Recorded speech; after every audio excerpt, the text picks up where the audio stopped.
அன்பு மீனம் ராசி நேயர்களே, மிக மிக அன்பான இதயத்தால் நெருக்கமான என் அருமை மீன ராசிக்கார அன்பர்களே, எல்லாரும் எப்படி இருக்கீங்க? உண்மையாவே நலமா இருக்கீங்களா? நம்ம மீனம் ராசிக்காரங்க இயல்பிலேயே மிக அளவுக்கு அதிகமான இரக்க குணம், கருணை நிறைந்த மனசு, பிறருக்கு ஓடோடி உதவி செய்யக்கூடிய அற்புதமான நற்குணம் இதெல்லாம் கொண்டவர்களா இருக்காங்க தெரியுமா உங்களுக்கு? அனுதினமும் ஆண்டவனே துணை என்று இறைவனையே முழு மனசோடு நம்பி அவரோடு ஒட்டி வாழக்கூடிய புண்ணிய ஆத்மாக்கள் இவங்க. உங்க சொந்த வாழ்க்கையில எவ்வளவு பெரிய பிரச்சனை வந்தாலும் சரி, துளி கூட கவலைப்பட மாட்டீங்க.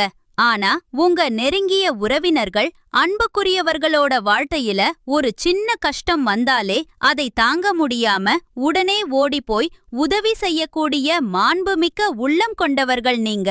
அதே சமயம் ஒரு தாய் மாதிரி மாறாத அன்பு, அழகிய அக்கறை, எல்லார் மேலும் காட்டக்கூடிய மனசு உங்களுக்கு. இப்படிப்பட்ட அருமையான புனிதமான நற்குணங்கள் நிறைந்த மீனம் ராசி அன்பர்களே, மனதார சொல்றேன், எல்லாரும் நலமா இருக்கீங்களா? உண்மையா சொல்லுங்க. எங்க அம்மா, நீங்க வேற எங்கள பார்த்து இப்படி ஒரு கேள்வி கேக்குறீங்களே, எங்கள பார்த்தா நலமா இருக்கிற மாதிரி தெரியுதா என்று உங்க மனசுக்குள்ள நீங்க நினைக்கிறது எனக்கு ரொம்ப தெளிவா புரியுது. மீனராசிக்கார அருமை உள்ளங்களே, கவலைப்படாதீங்க. தயவு செஞ்சு ஒரு நிமிஷம் கூட கவலைப்படாதீங்க. உங்க வாழ்க்கையில இருக்கக்கூடிய எல்லா கஷ்டங்களும் பனி மாதிரி மெல்ல மெல்ல சூரிய ஒளியில கரைஞ்சு போகுது. உங்களுடைய நீண்ட நாள் ஆசைகள், ஆழமான கனவுகள் எல்லாமே இனி ஒவ்வொன்றா அழகா நிறைவேறப் போகுது. முதல்ல உங்க உடல்நிலை முழுமையா சீராகி மிக அருமையான ஆரோக்கியத்தோட மகிழ்ச்சியா இருக்க போறீங்க. இதுவரை திருமணமாகலையே என்று ஏங்கியவர்களுக்கு எல்லா தடைகளும் அகன்று உங்களுக்கு ஏற்ற உயர்ந்த உன்னதமான இதயத்தால் பொருந்தக்கூடிய வாழ்க்கை துணையோடு ரொம்ப விரைவிலேயே திருமணம் நடந்தேற போகுது. குழந்தை பாக்கியம் இல்லையே என்று கண்ணீர் விட்டு ஏங்கிய தம்பதிகளுக்கு அந்த அழகிய மழலை செல்வம் குழந்தை பாக்கியம் கிடைக்கப் போகுது. மிகுந்த மகிழ்ச்சியோடு. அது மட்டும் இல்லாம பூர்வீக சொத்து ரீதியா நீங்க சந்திச்ச அத்தனை சிக்கல்களும் பிரச்சனைகளும் ஒரு மிக அமைதியான சுமூகமான தீர்வு கிடைக்கப் போகுது. உங்களுக்கு முறைப்படி வரவேண்டிய பூர்வீக சொத்து முழுமையா உங்க கைக்கு வந்து சேர போகுது. படிப்பு முடிச்சு நல்ல வேலைக்காக ஆவலோடு காத்திருக்கிற இளைஞர்களுக்கு உங்க தகுதிக்கு, படிப்புக்கு ஏத்த மாதிரி மிக சிறப்பான உயர்ந்த வேலை வாய்ப்புகள் அமைய போகுது. மீனம் ராசிக்கார அன்பர்களே, மிக முக்கியமான விஷயம், நம்ம ராகு பகவான் சுமார் 18 வருஷங்களுக்கு அப்புறமா ஒரு மாறுபட்ட மிக வலிமையான புதிய நிலைக்கு மாறப்போறாரு. இந்த புதிய ஆண்டு தொடங்கும் போது உங்க வாழ்க்கையில ஒரு மிகப்பெரிய ஆச்சரியமான மாற்றத்தை அவர் ஏற்படுத்த போறாரு. உலகத்துல இருக்கக்கூடிய பெரிய தொழிலதிபர்கள், கோடீஸ்வரர்கள் எல்லாரோட ஜாதகத்திலையும் ராகு பகவானுக்கு ஒரு மிகப்பெரிய முக்கிய பங்கு இருக்குது. இந்த கலியுகத்துல ராகு பகவான் ஒருத்தருக்கு நன்மை செய்ய ஆரம்பிச்சிட்டார்னா தரையில இருக்கிறவங்கள கூட வானம் வரை உயர்த்துவார். அதே நேரத்துல தீமை செய்ய ஆரம்பிச்சிட்டார்னா வானத்துல இருக்கிறவங்கள கூட தரைக்கு கொண்டு வந்து விடுவார்.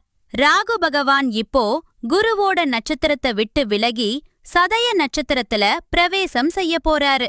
இது அவரோட சொந்த நட்சத்திரம். அதனால இதன் மூலமா உங்களுக்கு மிகப்பெரிய அபார வெற்றிகளை அள்ளி தர போறாரு. 2026 ஆண்டு தொடக்கத்துல இருந்து ஆகஸ்ட் 2026 வரைக்கும் நீங்க கனவுல கூட நினைக்க முடியாத பிரம்மாண்டமான வெற்றிகளை அடைய போறீங்க. ராகு பகவான் முதல்ல தன்னோட பரம நண்பரான சனி பகவான் ராசியில சஞ்சரிக்கிறார். அதற்கு அடுத்து குருவோட அஸ்திரத்துல இருந்து விலகி சுய நட்சத்திரத்துல மிக பலமா வீற்றிருக்க போறார். கிரகத்தோட வலிமைய பொறுத்த வரைக்கும் இப்போ அவர் முழுமையான பலம் கொண்ட நிலையில இருக்கார். உங்களுக்குள்ள எப்படியாவது வெற்றி பெறணும் என்ற ஒரு தனிப்பட்ட வெறி, உத்வேகம், தீவிர ஆசை எல்லாம் உண்டாக்க போறார். உங்களுக்குள்ள ஒரு பெரிய பெரிய விருப்பம் இருக்கும். அதை நிறைவேற்றணும். வாழ்க்கையில நிறைய பணம் சம்பாதிக்கணும். முன்னேற்றமான காரியங்களை செய்யணும் என்று துடிச்சுக்கிட்டு இருப்பீங்க. உங்க கனவுகளை நிறைவேற்ற முடியாம தவிச்சுக்கிட்டு இருந்தா அத செய்து முடிக்கிற வைராகியத்தை ராகு பகவான் தரப்போறார். ராகு பகவான் இப்போ உங்க ராசிக்கு 12ஆம் வீட்ல அமர்ந்திருக்கிறார். பொதுவா 12ஆம் இடம் வெளிநாடு, மருத்துவ செலவு, தேவையில்லாத விரயங்கள், நீதிமன்ற வழக்குகள் இத குறிக்கும். ஆனா இந்த இடத்துல ராகு பகவான் தன் பலனை செலுத்த ஆரம்பிச்சா உங்களுக்கு கூர்மையான அறிவு, எதிரிகளை தவிடு பொடியாக்கும் சக்தி எல்லாம் உருவாக்குவார். 2026 தொடக்கத்துல இருந்து ஆகஸ்ட் 2026க்குள்ள உங்களுக்கு எவ்வளவு எதிரிகள் வந்தாலும் அவங்க உங்க நுனி முடிய கூட அசைக்க முடியாது. உங்கள சுற்றி மறைஞ்சிருந்த எதிரிகள் எல்லாம் இப்போ வெளிச்சத்துக்கு வந்துருவாங்க. தொழில்ல நல்ல மாற்றம், நிர்வாகத்துல முன்னேற்றம், சூழல் ரொம்ப சிறப்பா இருக்கும். உங்க வாழ்க்கையே இனி சொர்க்கமா மாறப்போகுது. ஆனா ராகு பகவான் எந்த இடத்துல அமர்ந்தாலும் 100% சுப பலன்களை மட்டும் கொடுக்க முடியாது. சில கலவையான பலன்களும் வரும். சில சமயங்கள்ல உங்க கையில பணம் தங்காது, வீண் செலவுகள் வரும். அத நீங்க பொறுமையா கவனமா கையாளணும். தேவையில்லாத செலவுகளை மேல கட்டுப்பாடு வச்சிருக்கணும். இல்லனா நிதிநிலை கொஞ்சம் தடுமாற வாய்ப்பு இருக்கு. ஆரோக்கிய விஷயங்கள்ல அப்பப்போ சின்ன சின்ன செலவுகள் வரலாம். ராகு பகவானுக்கு 3 விதமான பார்வைகள் இருக்கு. அவர் அமர்ந்த இடத்துல இருந்து 5, 7, 9ஆம் இடங்களை பார்ப்பார். அவரோட 5ஆம் பார்வை உங்க 4ஆம் வீட்டுல விழும். இது சில தேவையில்லாத செலவுகளை காட்டும். ஆனா உங்கள்கிட்ட பணம் இருக்கும்போது புதுசா வீடு வாங்கலாம், வீட்டை புதுப்பிக்கலாம், கார் வாங்கலாம் என்று நல்ல திட்டம் இருந்தா உடனே செய்து முடிங்க. உங்க பணம் யார்கிட்டயாவது சிக்கி இருந்தா இப்ப திரும்ப வந்து உங்க வங்கி பேலன்ஸ் உயர வாய்ப்பு இருக்கு. ஆனா சொத்து வாங்கும்போது பேராசைப்படாதீங்க, தப்பான முடிவு எடுக்காதீங்க. பூர்வீக சொத்து பிரிக்கும்போது சகோதர சகோதரிகளோட எந்த பிரச்சனை வந்தாலும் நியாயமா பேசி தீர்த்துக்கோங்க. யாரையும் குருட்டுத்தனமா நம்பாதீங்க, நஷ்டம் வரலாம். தாயாரோட ஆரோக்கியத்துல கொஞ்சம் கூடுதல் கவனம் செலுத்துங்க. அவரோட 7ஆம் பார்வை உங்க 6ஆம் வீட்டுல விழும். இதனால பணியிடத்துல பதவி உயர்வு, வேலையில இருந்த மன அழுத்தம் விலகும், பழைய கடன்கள் தீரும், நிம்மதி கிடைக்கும், போட்டிகள்ல வெற்றி. ஆனா மேலதிகாரிகளோடையும் சக ஊழியர்களோடையும் தேவையில்லாம சண்டையிடாதீங்க. புது கடன் வாங்காதீங்க, பஞ்சாயத்துக்கு போக வேண்டாம், சாட்சி கையெழுத்து போடாதீங்க. அவரோட 9ஆம் பார்வை 8ஆம் வீட்டுல மாணவர்களுக்கு உயர்கல்வியில மிகப்பெரிய வெற்றி, அற்புதமான கற்றல் சூழல். ஆனா சில சமயம் மனச்சோர்வு வரலாம். மாமியார் மாமனார் உறவுகளை சீரா பராமரிங்க. குறுக்கு வழி, லஞ்சம், கெட்ட பழக்கங்களுக்கு இடம் கொடுக்காதீங்க. இதுக்கு பரிகாரமா ஓம் நமோ நாராயணா என்ற மந்திரத்தை தினமும் மனதார சொல்லிவாங்க. ஒவ்வொரு சனிக்கிழமையும் அருகில உள்ள சிவன் கோயிலுக்கு போயிட்டு வாங்க. தூங்கும் இடத்துல ஒரு மயில் இறகு வச்சுக்கோங்க. சனிக்கிழமை 2 கத்திரிக்காய், கொஞ்சம் கடுகு, இதையெல்லாம் சிவபெருமானுக்கு சமர்ப்பிங்க. பால்ல தேன் கலந்து அபிஷேகம் பண்ணி ஓம் சோம் சோமாய நமக என்று சொல்லிட்டு வந்தா ராகுவோட எதிர்மறை தாக்கம் குறையும். வாழ்க்கை அற்புதமா மாறும். இதுவரை உங்கள மதிக்காதவங்க கூட இனி உங்கள தேடி வருவாங்க. உங்க வாழ்க்கை முழுக்க சொர்க்கமா மாறும்.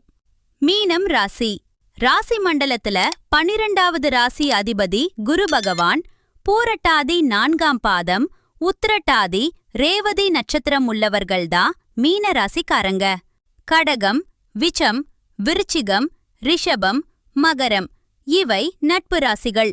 இயல்பிலேயே கற்பனை வளம் மிக்கவர்கள், சிறந்த பேச்சாளர்கள். மத்தவங்க முடியாதுன்னு கைவிட்ட காரியத்தை கூட தன்னம்பிக்கையால ஜெயிச்சு காட்டுவாங்க. நிம்மதியான உறக்கம், நோய் நொடி இல்லாத வாழ்வு. தான் ஒருத்தர கோடீஸ்வரனாக்கும் அந்த யோகம் இப்ப உங்களுக்கு அமைஞ்சிருக்கு. இனி உங்க வாழ்க்கையில கண்ணீருக்கு இடமே. திருமண தடை நீங்கும், குழந்தை செல்வம் கிடைக்கும், பூர்வீக சொத்து சேரும், கடனிலை மாறி நீங்க இனி 4 பேருக்கு கடன் கொடுக்கற அளவுக்கு பொருளாதார உயர்வு அடைவீங்க. பரிகாரமா நவக்கிரகத்துல குரு பகவானுக்கு நெய் தீபம் ஏற்றி மனதார வேண்டிக்கோங்க. கல்வி செல்வத்துல பெரிய வெற்றி. நல்லதே நடக்கும், நல்லது மட்டும்தான் நடக்கும். நன்றி, வணக்கம்.